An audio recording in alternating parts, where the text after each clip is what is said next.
Kembali Breakthrough Generation ingin menyampaikan sebuah renungan singkat. Topik kali ini adalah cermin yang terbelah. Menarik ya, cermin tetapi terbelah. Artinya ada dua situasi yang sedang kita alami. Cermin yang pertama adalah sebuah situasi, kondisi yang terjadi pada saat ini. Cermin yang kedua adalah bagaimana seharusnya kita melakukan seluruh kegiatan dan kehidupan kita secara pola pandang firman Tuhan. Saat ini saya akan lebih menyoroti kondisi anak-anak muda, khususnya para pekerja muda yang saat ini sedang bergumul dalam pekerjaan, dalam profesi mereka. Beberapa kasus yang saat ini saya sedang perhatikan. Situasi ekonomi saat ini dalam kondisi yang menuju arah yang semakin negatif.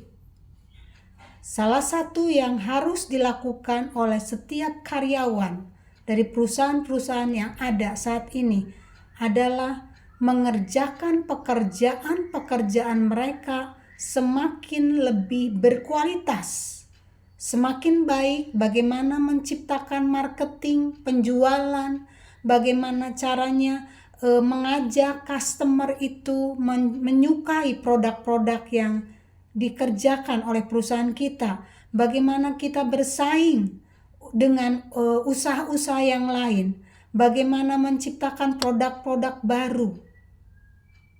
Atasan-atasan kita saat ini mengalami banyak tekanan secara modal, finansial, menghadapi berbagai gejolak dengan aturan-aturan yang terjadi di pemerintah negara kita, dengan situasi pasar yang hari-hari terakhir ini semakin memburuk. Wajar kalau orang-orang muda, generasi muda di dunia pekerjaan saat ini mengalami sebuah pressure yang sangat dalam.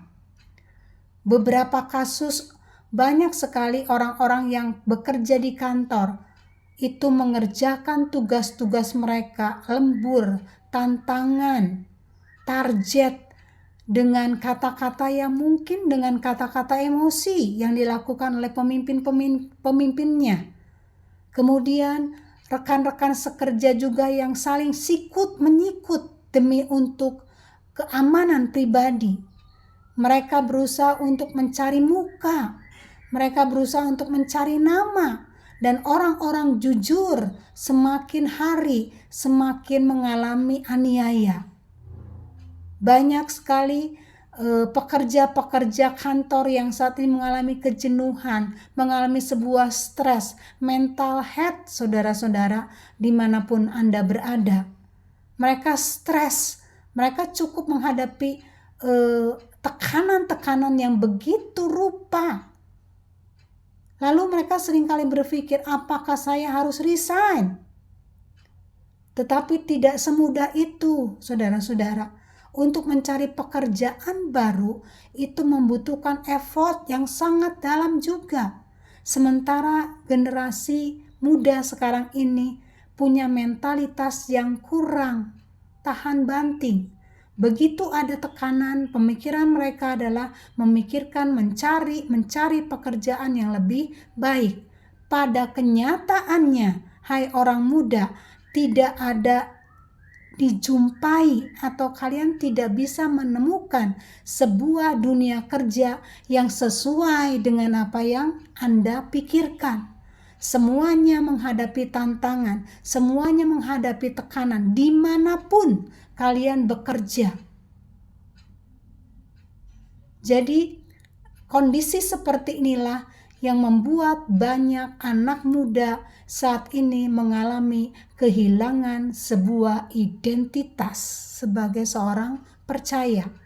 Kenapa? Karena yang mereka lakukan, yang mereka alami adalah kekecewaan demi kekecewaan. Waktu kerja yang semakin panjang membuat sebuah kelelahan. Akhirnya mereka mulai berkurang melakukan komunikasi dengan Tuhan.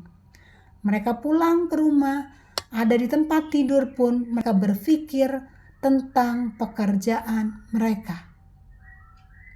Ini sebuah cermin yang pertama, situasi yang pertama. Nah, tetapi firman Tuhan mengatakan begini Bapak Ibu, saudara-saudara dimanapun kalian berada. Matius pasal 7 ayat 7 sampai dengan ayat yang ke-8. Mintalah maka akan diberikan kepadamu, carilah maka kamu akan mendapat, ketoklah maka pintu akan dibukakan bagimu. Karena setiap orang yang meminta menerima, dan setiap orang yang mencari mendapat, dan setiap orang yang mengetok baginya pintu dibukakan. Artinya di saat cermin pertama menjadi sesuatu yang negatif dalam kehidupan kita, kita melihat sebuah cermin yang berbeda, cermin yang memberikan sesuatu yang baik buat kita.